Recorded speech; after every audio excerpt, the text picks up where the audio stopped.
This is Market View, the Thursday edition. Thank you so much for joining us on the program now that it's 2 p.m. Central African time.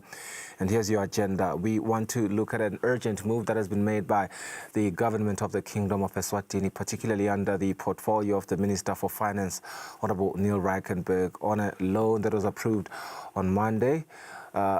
Sitting at 4 billion in Malanga, and it's a lot of money, but it is a move that has been justified as an urgent move to settle unpaid debts for a lot of business, or arrears, let's call it arrears.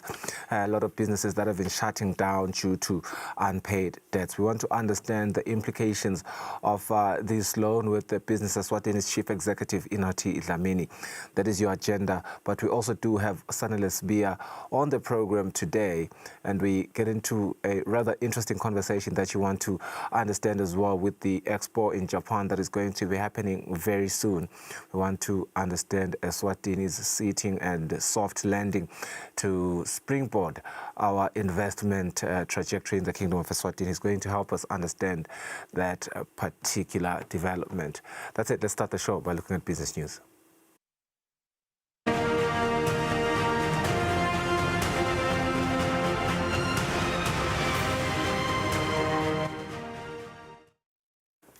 Excitement is in the air as local entrepreneurs prepare to tap into the vibrant energy of the MTN Bushfire Festival that is happening from the 30th of May to the 1st of June. Now, for many, this isn't just a weekend of music and culture, but it's a golden opportunity to boost their businesses. Now, some businesses report raking in as much as 100,000 in Malangeni during the festival weekend alone, describing it as a powerful springboard for growth. With thousands of festival goers expected, vendors are optimistic and ready to showcase their products, connect with new customers, and ignite their brands on one of Eswatini's biggest stages, MTN Bushfire. The vendors say this event is more than just entertainment, but it fuels their businesses. It's a good place because the type of people that come here are not people that we would find on in a different platform, for example. These are people that are interested in Eswatini, interested in music, in the culture, in the space that we hold as Eswatini in the world. So it's a great place to put our products out there for display. We meet a lot of people coming in and also customers. So we are happy just to have this opportunity because we make a lot of money. I wouldn't lie at Bushfire, like we can make 100K. This is a very great opportunity for us because we're advertising their products.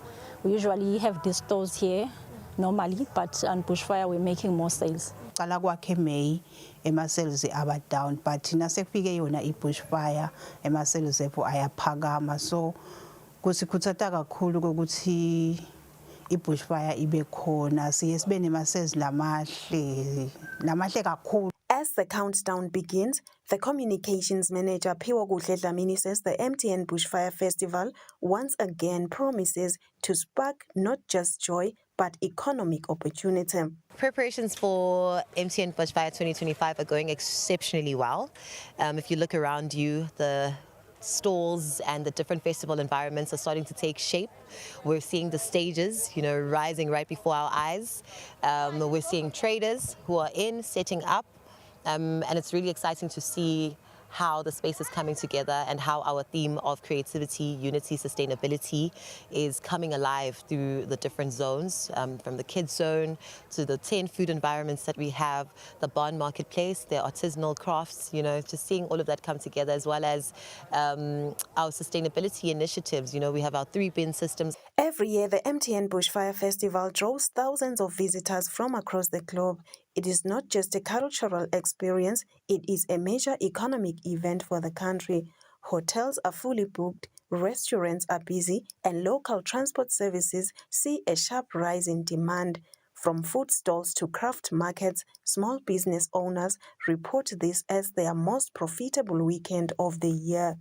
For Market View, Nelson Dlangamandla, Vuminkosi Nzinisa, and Derek Msibi, Malkans. Here's a statement from the central bank that we want to drill into and really understand. The governor of the Central Bank of Eswatini, Dr. Philip Nisi, is expected to deliver the much-anticipated monetary policy statement this Friday. Now, this is a move that will set the tone for the for the country's economic outlook in the coming months. Monetary policy statement is a crucial tool that is used by the central bank to communicate its decisions on interest rates, inflation targeting, as well as the liquidity management. It provides insights into how the bank plans to stabilize the economy, encourage investment, and support sustainable growth in a complex global and regional economic environment. This policy announcement comes at a time when Eswatini, just like many other economies in the region, faces challenges such as the inflationary pressures, fluctuating global commodity prices, and a tightening monetary environment internationally. Now, market participants, investors, as well as policymakers will be watching closely to gauge the central bank's stance on inflation control, the exchange rate stability, as well as the economic growth support. Dr. Mnisi's statement is expected to address current macroeconomic conditions as well as to outline the central bank's strategic priorities to safeguard Eswatini's financial stability. The monetary policy statement is not just a technical economic update, but it is a signal to the nation about the direction of fiscal responsibility, financial discipline, and economic resilience. That's it for our business news. We go for a net break. We talk to Business Eswatini's Chief Executive, Inati Dlamini, after the break.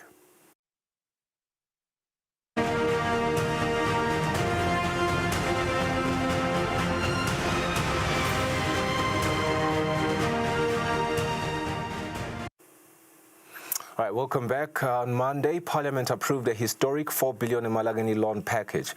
It is a move that is driven by urgency, according to the chairperson of the Ministry of Finance Portfolio Committee, Maui Kumalo, who is also saying that businesses are shutting down due to unpaid government debts. Of this loan, 2 billion Malageni is earmarked to clear those arrears. Now, the terms are significant. 22 semi-annual repayments with a 3-year grace period and a debt stock now pushing 37.86 billion Malageni, or nearly 46% of our GDP. Now, with that backdrop, the question isn't just about cash flow, but it's about confidence, delivery, and whether Eswatini is entering a new era of fiscal accountability. We have Inati Dlamini, the CEO of Business Eswatini, who joins us virtually to help us understand the implications of these developments. Thank you so much for always making time, Mr. Dlamini. We really appreciate your presence here on our show, Market View. Perhaps let's start by just reacting to Maui Kumalo's remarks. He didn't mince his words. He says businesses are shutting down due to unpaid debts. From your position at Business Eswatini, how widespread is this crisis and how close have we come to systemic economic damage? I think the seasoned legislator hit the nail on the head. What he said is true.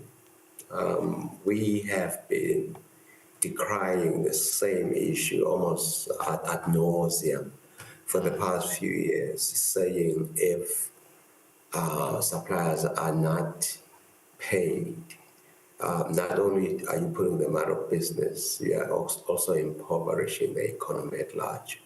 And now hopefully I will explain what I mean by that. So when the legislature said businesses have been shutting down, they've been shutting down for quite some time, until probably now that government has decided to change her ways in terms of settling their liabilities. It started as late payments by government. So imagine a scenario like this. I supply government, I say, please pay within 30 days, but they don't. They pay within 2 years. Let's say I have borrowed millions from the bank to finance the supplies, which means I'll be carrying government for 2 years paying interest rates. By the time government pays, already my liabilities to the bank exceeded the business transaction. Now you see, that's just one point of late payment. And many businesses I know have actually succumbed. They went by the wayside as a result of this bad practice. But luckily, based on what you were just saying recently, it looks like government has decided to repent. And certainly we have to welcome this as extremely good news, news from the Minister of Finance. Let's look at the confidence in the repayment terms now. We now know that the loan will be repaid over 11 years, but we also understand that there is a 3-year grace period. Now, from a fiscal standpoint, are these terms reasonable at all, or do they raise red flags for the business sector? That's a very, very good question. And one may argue is that the Minister of Finance is going to create a debt in order to settle another debt. I think that's the first one also we need to talk about. That is it wise to do so? I will say yes, it is, and I will explain why. But now to your question, to say the way that has been configured in terms of calculation of interest, etc. Is it firstly fiscally prudent? Is it also good fiscal stewardship by the minister? I would say yes. Could it be structured any differently in order to squeeze more value out of that transaction? Just maybe. But from the looks of things, he could have either flighted sovereign bonds on the marketplace in Johannesburg to raise the funding. He could have approached an international institution like he has done and receive interest rates that are friendly to the nation, which I think he got, and then he will pay it over a certain period of time. And now your question is this, and you are very right to say, taking that huge stock of debt in terms of now the debt to GDP scenario, you must remember the minister says he always wants to keep it below 40%, and you said it just might push it to somewhere to around 46. I haven't done the calculations yet, and I have to take you at your word. But now imagine this. I want you, our GDP in total around this country, let's just work around the figure of 100 billion, again. If it grows by 7.9, that's the projections, by the way. So imagine growing 100 billion by 7.9 or 8.3. You may land somewhere around 110. And then I want you to take the same debt against an economy that has expanded. You will find that it brings it down to around 41% or even below 40%. So the minister, he is saying, I want to grow the cake. So whatever I borrow pales in significance when you look at the totality of the economy. I haven't calculated the figures yet. All I can just say, as a private sector body, he's right on the money by going to borrow in order to settle the debts at home. The private sector is the engine for economic growth. And if it's shackled in debt and they're swimming in red ink as a result of government not having settled their debts, what are we really saying? Why are we impoverishing this economy? And you will realize that the minute he pays those debts, you'll be shocked at the rate of market activity because all companies now will be back at play, doing what they do best, driving and growing this economy in line with the expectations of our country. And certainly, we hope that is going to be the case. We want a thriving economy where companies play a very, very imperative role. But I want us to look at the cost of survival. Would you say that this is a whatever it takes sort of moment where taking on more debt is justified just to keep the private sector alive as you propose? Or is the cost too high for the future? Does that worry you? That's a very good question. And certainly, I must confess I'm biased when it comes to that. and yes, obviously, I've got certain interests I have to look after, not least the private sectors. But yeah, I would say, yes, it's worth it. But before I answer that, now I want to let you know, if you look at the whole of SADC today, I want to take each country and say, can I see their debt to GDP ratio? I want you to start with next to our neighbor, South Africa. Their debt to GDP ratio is standing over 80%. It's almost approaching 100%. I want you to go to Lesotho. I want to go to all the other countries, except, by the way, except for Namibia and Botswana. Do you know that we have the best looking? It's true, and it's funny. This country has got the best looking ratio when you look at debt to their GDP. And some countries come and ask us, how do you do this? Yeah. How do you do? And here at home, we're saying, oh my goodness, we're over borrowing. I love this about ourselves. We hate debt. And I hope we continue to not just hate it, to detest it, because it's going to ensure that force us to live within our means, within our limits. When we borrow responsibly, and we know why, not just to borrow in order to be reckless with how we use the money. But so far, we are the envy of the world.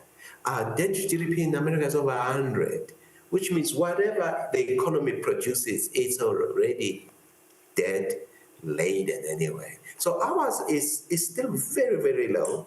And I hope we continue that it stays below 40% going forward, because we are the envy of SADC, to be honest with you. Well, I've said it out loud. I try not to be loud about it, but it's something to be proud of.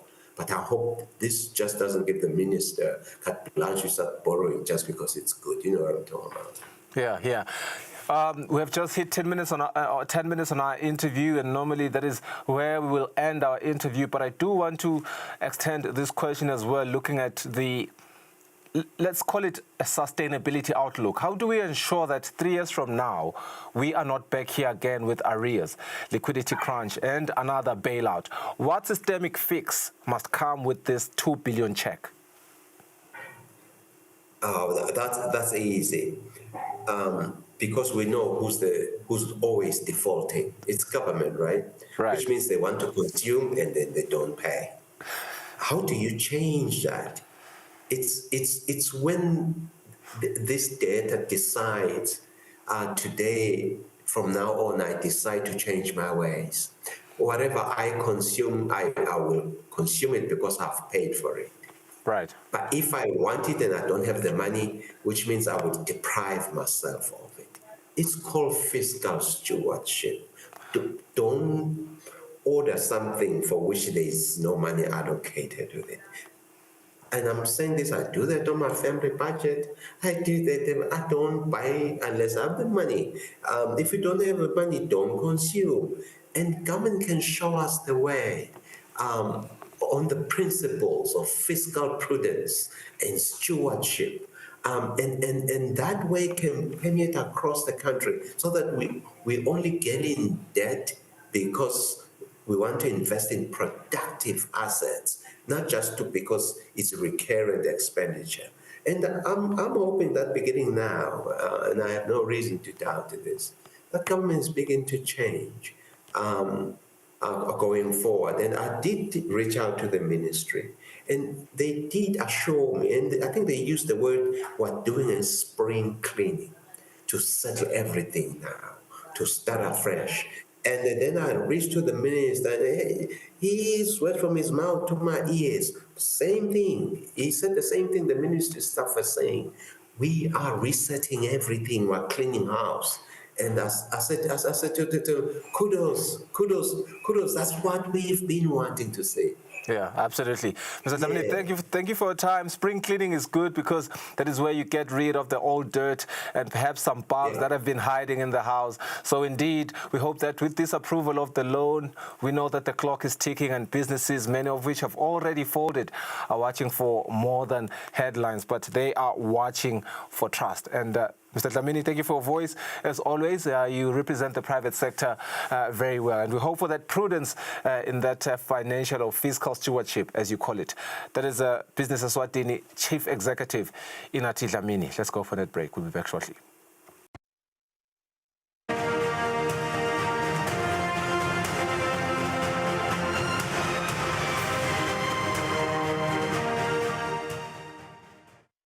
Right, let's now get over the ceremonial talk and get into the meat of what real groundwork should be done as the Eswatini prepares to go to the Expo 2025 and have its big day. In fact, Eswatini has been there since April 13, but now we are going to have our own dedicated day where we'll be showcasing our economic as well as our cultural prowess with the hopes that we do indeed attract some investment into the kingdom of Eswatini. We really just want to look beyond the flags and the handshakes because, you know, all of those sort of carnival things will be happening. But what matters the most is indeed attracting investment into the kingdom of Eswatini. Mfsane Lesbia was going to help us understand all the implications that come with this ceremony. Sanele, good afternoon. Welcome to the program.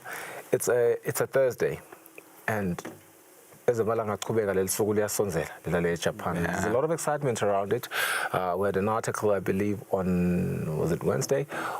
In one of our publications on the internet, you see everything about what will be happening on the day. Let's start with the strategic entry point that our Investment Promotion Authority wants to get in there with. What does participation in a World Expo like this one represent for our small economy?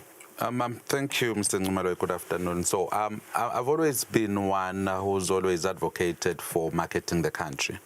And I think this year what we've seen is there's been a bit of a vigorous marketing of Eswatini as an economy, of Eswatini as an investment destination, of Eswatini as a travel destination and tourism. I mean, we've seen that Forbes Africa magazine article. So that is part of marketing the country. And, you know, participating in the Japan Expo, you know, building our future lives. That's actually one big step, and we know that this is one expo that has actually, the previous one attracted close to 44 million people, visitors, and from across the globe.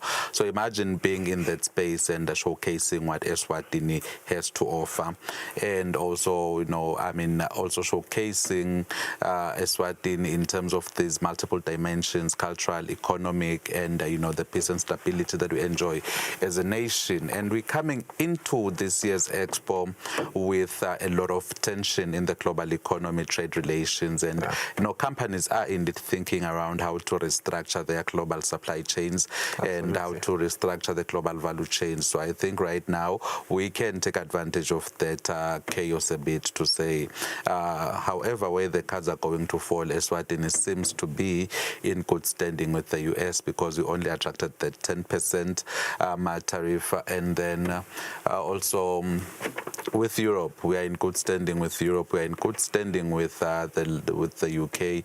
We are in good standing with Japan. If you look at our trade relations, with the dynamics there, we are in good standing with Taiwan again, and overall, we are a country that is not aligned, that enjoys virtually good standing relations with virtually everyone across the globe. And we are in Africa.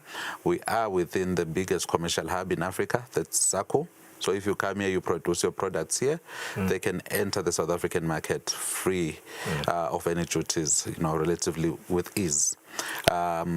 African Continental Free Trade Area, there's that 540 billion market in Africa, $1 billion market in Africa, which if we can get companies to come and set up plant here in Eswatini, they would actually have access to that. There is COMESA, there is SADC, there's quite a lot. You know, maybe a small economy when you look at it at that face value, but our strategic location and our trade relations do allow us quite a space into big markets, including your European markets, the US markets, the African markets, and some Asian markets and the Middle Eastern markets. Yeah, and surely it comes at a very opportune time now that global trade is shifting, and yet we are as sovereign as you make us sound to be, and indeed we are. I was at the investment promotion, what is it called? The Eswatini Investment Conference. And I was lucky to see Mr. Sibani's presentation, which highlighted some of our unique incentives that we have. As we say, we are open for business. I just want to go through a couple of them for you.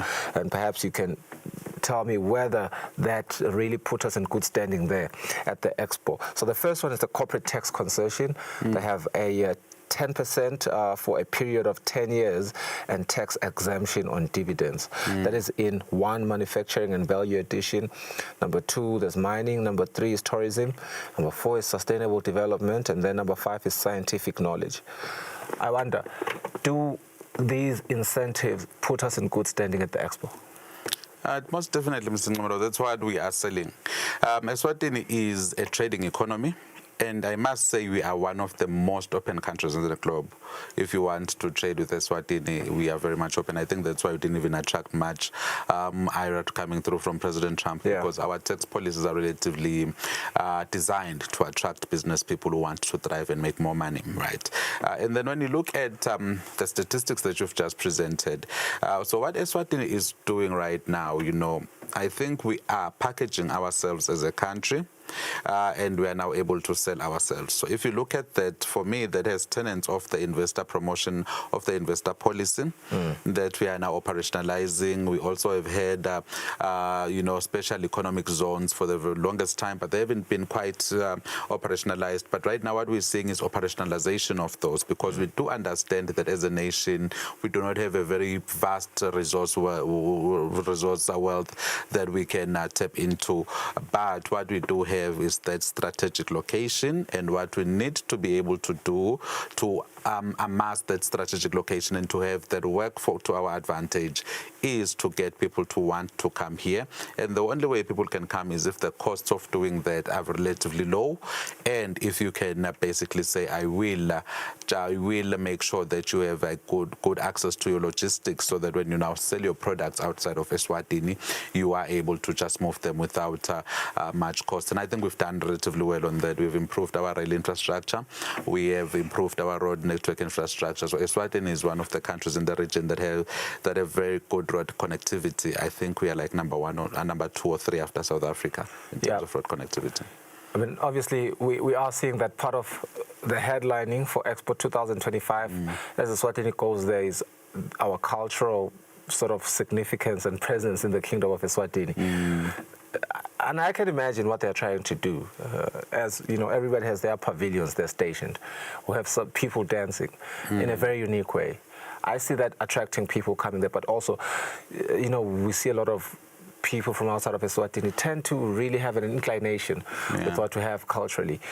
Do you really see it as a selling point in terms of just attracting people, at least to come to the pavilion, then learning about these opportunities?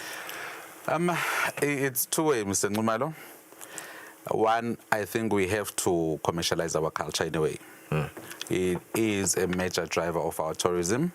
So if you look at the tourism statistics, we have spikes around those national events. If you are looking at around Bukano, that's when the numbers spike. The spike, the spikes around those national events. So commercializing those is actually a good thing. We need to monetize those and commercialize Are we monetizing them enough, though? Because I feel like we just have people coming to watch and they buy from those local, you know, SMEs and traders. Is that enough in terms of commercialization? No, it's not. We need to, and I think our presence in that Japan Expo is actually going to catalyze that. But what we need is to have people to then run with it, right? Our content creators, we have the government, you know, putting us in that world stage because it's going to show globally. But you need people who are then going to make content around these cultural activities and then be able to sell that across the globe. And in terms of, you know, getting people to come and invest in Eswatini, it depends on the investor that you're looking for. You do know that we have, you know, in the investment markets, there are people, you know, there's something we call the fair trading market, right? Business have values, right? And right now we are pushing towards sustainable investments, sustainable businesses. So imagine a country of Eswatini stature We've been independent for the past, how many years now? 57, 58, since 1964, 1968. And we've maintained our cultural identity while at the same time we're able to grow and develop in a modern economy. So the ability for us as a nation to ensure that we can coexist culture, we can make culture coexist together with those, with the modern economy and still use our culture and heritage to drive this peaceful and stable environment in Eswatini, which is quite critical for business. So now that's a learning point, and that's something that can attract people. It depends on how we then package that and how we sell it to the world. Mr. Spear, thank you for your time. I just want to read this Eswatini advantage that has been presented by APA. We are the only country that has upheld diplomatic relations with the Republic of China, Taiwan. Out of the 54 countries in Africa, we are the only one. We also possess an inherently stable environment amongst African countries, and I think that's what you spoke to when you were sort of premising us as a sovereign state. And then Eswatini presents wide access to strategic markets. There's the African growth opportunity. And then there's the USA, SADC, EPA with Europe, and then obviously the lucrative AfCFTA market that you spoke to, but also the SACU Customs Union with 5 countries and COMESA, 17 countries of South Africa and East Africa. But the last one is efficient cargo terminal to service neighboring countries and raw materials import and reasonable distance to ports. We are very geographically well positioned. Thank you for your time. We hope that indeed nababuya lena eJapan sayibona leyo investment labaya kuyayosoma. Sanele Sibiya, our economist. Okay.